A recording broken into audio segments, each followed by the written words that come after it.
How's it going? So today you might have said so. I was trying to cut down on the sews. And I'm trying to cut down on the claps as well.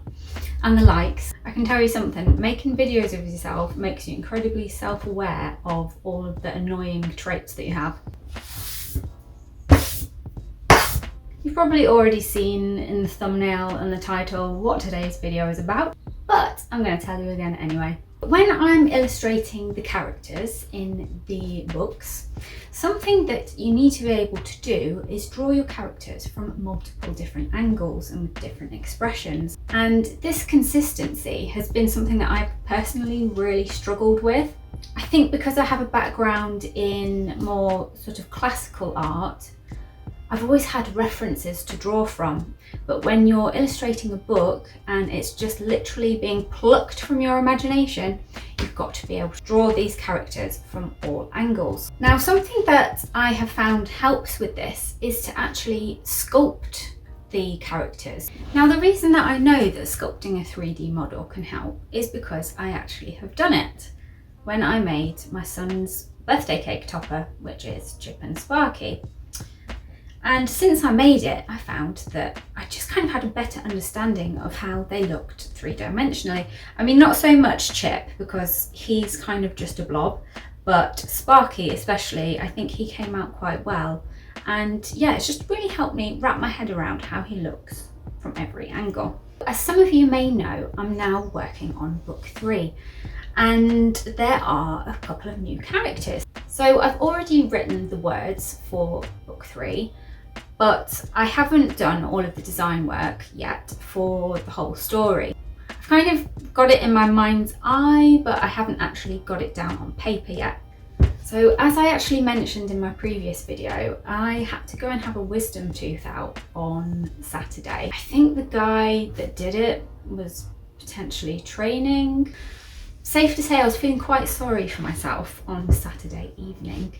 But to cheer myself up, I decided to get my tablet out and start sketching out some ideas for one of the characters. I usually like to record time lapses of my illustrations, but since I was feeling so rubbish, I was not expecting to create anything that I was remotely happy with. It was simply an exercise to distract myself from reliving the moment over and over again in my head. But through my pain and suffering, I actually managed to create something that I kind of like.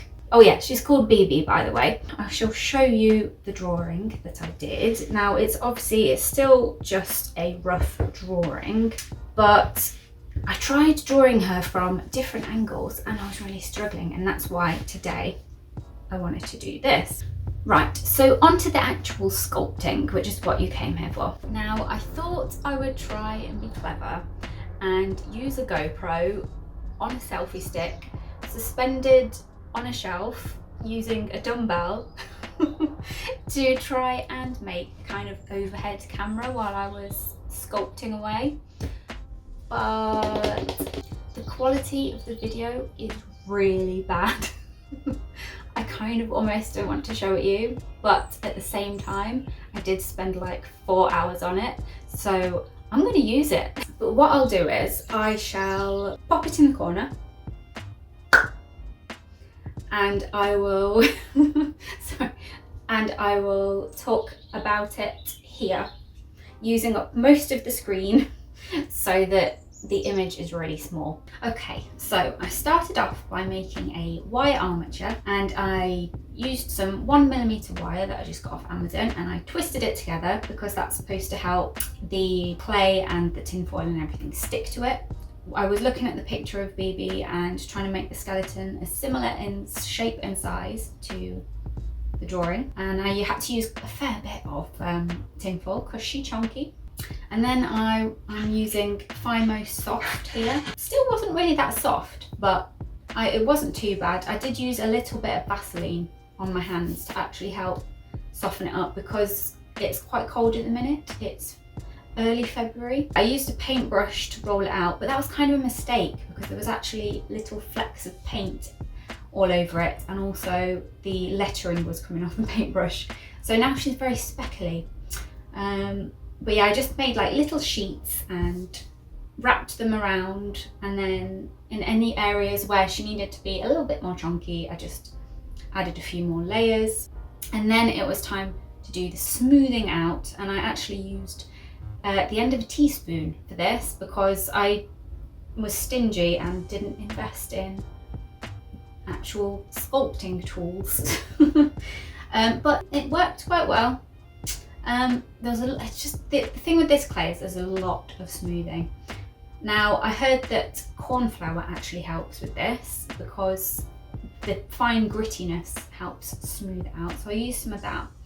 Then I was on to making her little toes now, or fingers. I don't know.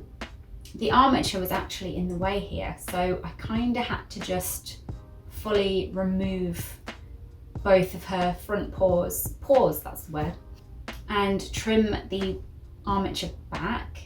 And then I made her some little paws separately, and I actually used some liquid Sculpey here, which is the first time I've used this, but I would highly recommend it if you want to like take your sculpting to the next level. I was having some trouble there with them dropping off, but yeah, you just have to kind of smooth the clay down in with the Sculpey and then it's okay. And then I made her some little toe beans, but yeah, I was okay with the feet. The armature wasn't in the way with the feet. And then I made her some ears, and I used the spoon handle to just kind of wrap her ear around. She's got kind of fox-like ears. I did originally try and give her little bear ears, but I don't know, she just looked too much like a bear. I needed to make her look a bit more like something that doesn't exist. And then onto her mouth and her nose, and then I made her some little fangs, but then I realised that her overbite wasn't prominent enough, so I added just another strip of clay there, using the liquid Sculpey to help. And yeah, there she is, all finished. And you can see she's very speckly. So here she is. And I'm actually really pleased with how she came out. I think she looks quite a lot like her drawing. I think her hands came out a little bit bigger, but I actually quite like that. I think she actually looks a little bit kind of Wallace and Gromit-ish, which is not a bad thing because I absolutely love pretty much everything that AARDMAN has ever created, to be honest. Actually, no, she looks like she belongs on Creature Comforts, doesn't she? The Exoplanet edition of Creature Comforts. I kind of always really wanted to work for AARDMAN. I just really admire the detail that they put into their work. It's those little things that you don't always notice the first time, but the second, third time, fourth time, even, you know, however many times you watch it, you always notice something in the background that's captures the artist's humour. And I guess I've tried to do that with the books as well. And when I was younger, I actually won I was a runner-up. I won a runner-up prize on Blue Peter. I was only just still within the age bracket to be able to enter, but it was my last chance. I had entered so many competitions throughout my childhood on CBBC and never heard anything back, but then I got this in the post one day and oh my god, it was like the best day of my life. I got this. It's a signed copy, signed by Nick Park, of Wallace and Gromit and the Curse of the Were-Rabbit. And there's my Blue Peter badge, look! Oh my god! Ah! I was honestly so over the moon to receive this. I think the competition was to draw a villain for the new Shaun the Sheep series that they were making. And I designed like a sort of robot dog, but I think it was maybe a bit too similar to the robot dog in Close Shave. But what did win was actually a robot dog, but it was more of like a kind of cutesy looking one. So I guess it would kind of deceive you into thinking that it's a good dog. So yeah, I guess that was better, to be fair, but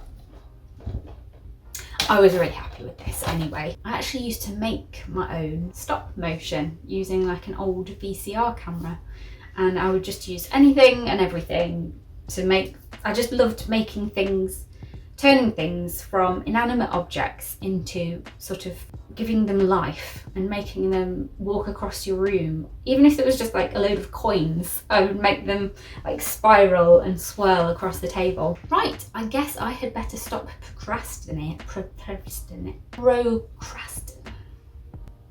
Let's get painting. So today I'm obviously not going to be using the overhead camera setup again. I've learned from that mistake. So instead what I'm going to try is using the same GoPro, but I've changed the settings a little bit and I'm going to put it here in front. Problem is if I put it there, it's going to be pointing at the computer and you're going to see all the cables on the computer in the background. So I'm going to put it that way and then you get to see my beautiful jumper instead. Oh, I need to set an alarm actually because I don't have that much time. I've got to get the kids. Set an alarm for 3 p.m. Alarm set for 3:10 p.m. Okay, I've got a picture of BeBe up there on the screen so I can use that for reference. Actually, I've got a question for you guys because I'm struggling to see right now because the light's kind of like the light looks really nice and kind of edgy and dynamic on the screen, but which do you think looks better? Is it better like this with the big light off and just these two lights on, or is it better with the big light on? I mean, I can see this better. I might just have it like this for this portion of the video and then go back to the edgy dynamic lighting afterwards. Before I forget to mention, shout out to my daughter Lily for making me these earrings. How nice are they? They're like little blue hearts and they match my jumper. Oh. You know how when kids usually make you something and you're like, oh, that's so lovely. Well, at this time I was actually like, oh, that's so lovely. I'm a terrible person.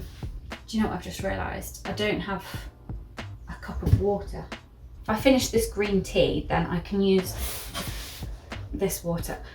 I'm in a shed. I don't have a tap. So let me just glug this down. Might need that colour. It's kind of cerulean. Cerulean. Please tell me how I'm supposed to pronounce that. Magenta. I know how to say magenta. White. To make her a bit more pastel. She's kind of pastel. Maybe a smidge of purple. Maybe a smidge of Viridian. Viridian, is that right?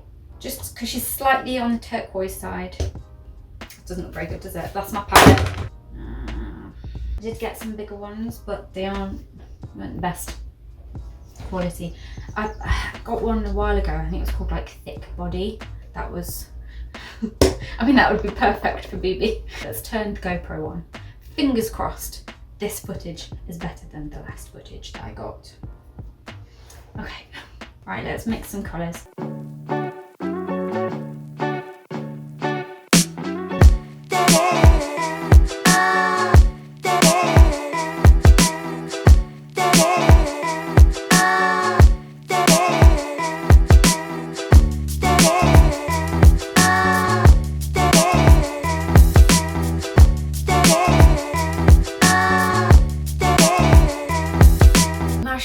Actually dried a little bit darker than what I painted her. Yeah, she's come out really purple. She's too close to Astro's colour because I'm trying to be a bit different here, not just use purple, everyone's purple. So I'm gonna need to lighten her up a bit.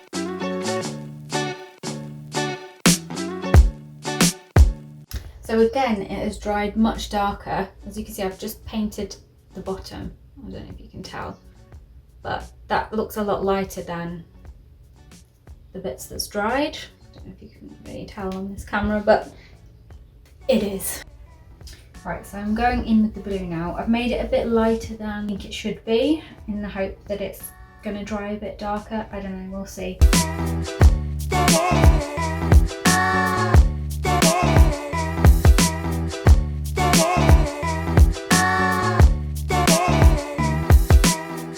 Okay, so I think I'm about done with the light blue. Now the problem that I'm actually having here is that the pink and the blue are kind of the same, I don't know if you'd call it like the same tone, but they visually aren't actually that different. because obviously in the illustration there are black lines in between each, but in real life she wouldn't have that.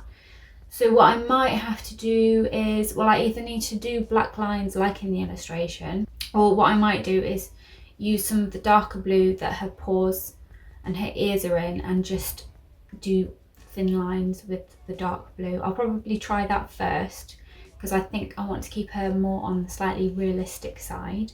I shall make a start on the dark blue. I actually took a quick little break and I went and got myself a little cupcake a little cupcake case full of chocolate drops. Would you like one? Do you want a chocolate drop? They're from Costco. There you go. Ah, just to keep me going. I can have them on that side of my mouth. Feel sorry for me. Well, it died. I think it's died. Yeah, it's run out of battery. So that's the last of the GoPro footage for today. It's not charging. I did this the other day. I think you've got to take the battery out of it and then put it back in for some reason, and then it will charge. This is why I like my phone. It is simple and effective. Tech is not my strong point. Elliot, my husband, is the tech wizard and he loves all of his gadgets and cameras and GoPros, but they absolutely drive me up the wall. Tell you what, since it's just you and me now, how about you come a bit closer? Come a bit closer. I'll point you down a bit. There we go. So you can kind of see at least. Okay,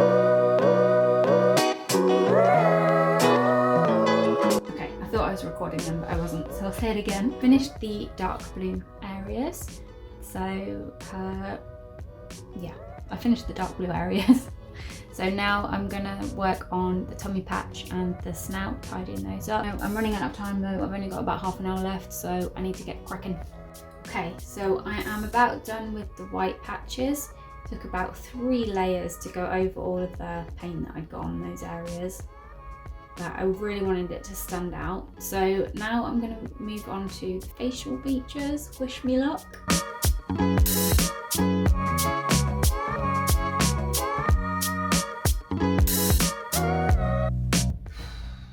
Okay, so I think we're about done, guys. I did actually have to nip out and get the kids because I was running out of time. So yeah, I'm actually really pleased with how this has come out. I think the eyes are perhaps a little bit wonky, but I decided to just accept it because I think it's very easy to overwork it and just completely ruin it if you're not careful. I'm actually really pleased with how this comes out. Like, looking at them side by side, like, it's pretty close. Yeah, really pleased with that. So my takeaway from this has been that it's definitely worth getting yourself some liquid Sculpey if you're using polymer clay, because it kind of acts a bit like water does with traditional clay, but it's just a bit more gluey. Making a proper wire armature really helped as well, because you can, I've actually seen people holding their armatures against a picture of a skeleton and making it exactly to proportion.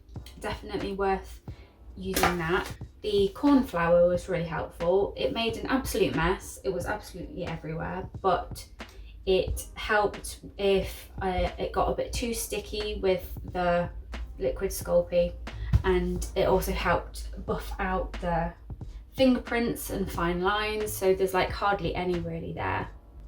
Any of the texture now is just from the paint really. But yeah, I think this is going to really help me with trying to draw her from different angles. So if I want to draw her side profile now, I can just look at this model. Oh, I forgot to mention as well, so with the black lines on her face, it was just too dark, so I actually went over that with an acrylic marker and I just used the dark blue, and that just didn't look quite so severe. And then I used the light blue colour to do the outlines around the blue stripes, because they were just getting a bit lost against the pink fur. So before I go, just a reminder that there is a colouring competition on my Facebook page at the moment. So I've taken the colours out of one of my pages from book 2. So anybody can enter, any age, from anywhere in the world, but unfortunately I'll only be able to send the prize to anyone living in the UK, and the prize is book 2 signed by myself and my daughter. So yeah, check out the Facebook page, guys. And just a reminder that book 1 and 2 are now available on Amazon. Don't forget to let me know what you thought about the lighting as well, if you prefer it with the big light on or not. But yeah, it's just harder to see. I think I prefer it on. I don't know, difficult decision. I'm gonna try and post a video every Friday. Don't forget to subscribe if you enjoyed today. If there's anything in particular that you would like to see, let me know. Take care, guys, and I'll see you next time. Bye. Mwah, mwah, mwah.